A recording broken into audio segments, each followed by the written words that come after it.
Troy Newton Scarborough has been charged with his wife's murder after initially telling deputies she took her own life. The incident occurred on the 27th of March 2022 when deputies responded to a home located along Holloman Road in Gray, Georgia, on a report of a suicide. When first responders arrived, they found Cheyenne Schroeder's lifeless body on the ground, suffering from a gunshot wound to her head. Troy was arrested on the spot and was charged with possession of a firearm by a convicted felon. The police, however, felt something wasn't right about her death, so they enlisted the help of the FBI and continued reviewing forensic evidence while Troy was held in custody. After an autopsy was completed, it was determined that Cheyenne's manner of death wasn't a suicide, but a homicide, and the authorities say Troy shot her. On the 29th of April 2022, Troy was additionally charged with felony murder, aggravated assault, and possession of a firearm during a commission of a crime. Troy is held at the Jones County Jail without bond. 51-year-old Michael Geiger has been arrested and charged with multiple offences in connection to the rape and murder of 2-year-old Kalia Guyton. Events came to light at around 1:47 a.m. on the 28th of April 2022, when the authorities were called to the Grand Prairie Motel, located at 2818 South Van Buren Street in Enid, Oklahoma, on reports of a drowning after motel staff found Kalia floating in an indoor pool.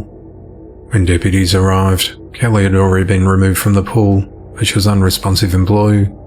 First responders tried applying life-saving measures on the girl, and she was transported to a local hospital, where she was pronounced dead on arrival. The authorities said that Kelly was found with orange shorts around her neck and had injuries consistent with a sexual assault. Those shorts contained 2 room keys that were allocated to Michael for work, who became a suspect.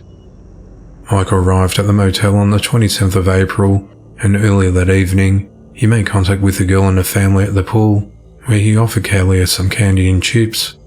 Later that night, Kalia went to sleep with her grandfather in the family's room, while her parents went to one of Michael's rooms to hang out together and consume alcohol and meth. Michael then offered $5,000 to Kalia's mother as she spent 24 hours with him. She rejected this offer, but Kalia's parents said they know a woman who'll be interested, and the couple left the motel just before midnight to bring her back. A little later, Kalia's grandmother arrived at the motel after work and noticed the family hotel room door slightly open, but when she didn't see Kalia inside, she assumed that she was with her parents. At around 11:47 p.m, Michael was spotted by the front desk clerk leaving the motel wearing gloves and holding a pillowcase. Another worker told the authorities he went upstairs and noticed Michael moving away from his occupied room with what he thought was a baby doll. When officers searched Michael's room, they were confronted with a bloody scene, and Kalia's clothes were scattered about. There was evidence that the room had been set up to lure Kalia. There were lollies spread across the bed, juice bottles around the room, and the TV was set to a cartoon station. Officers searched for Michael, and at around 9:30 a.m, he was spotted on a nearby roof with blood on his body and hands, and he was arrested. Gloves and a pillowcase with blood on it were also found nearby.